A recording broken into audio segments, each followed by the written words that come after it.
ही बघा, ही दुधी लावल्यात बंड बघा. दुधी आता चालू झालेत पडायला. आता कसं ऊन पाऊस आहे ना, ऊन पडतात ती अजून इकडे पडत बघा. हे शिराळे ती शिराळे ती बघा अजून आत्ता पडायला सुरुवात झाली दुधी. हे बघा ते पण हे आता उन्हावरती ऊन पाऊस पडत राहणार.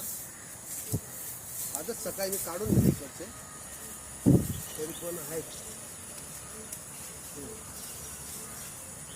हा एक काढतो आता आलोय तर आलोय तो काढतो आपल्याला घरी खायला होणार. चवळी चवळी आम्ही काढत नाही, अशीच आहे बघा. किती किती मोठे बघा चवळी. हे बघा किती आतमध्ये झालेत. हे बघा हे बघा या बियांच्या घरात या पुढच्या वर्षासाठी बियांना लावणार. चवळी लावली.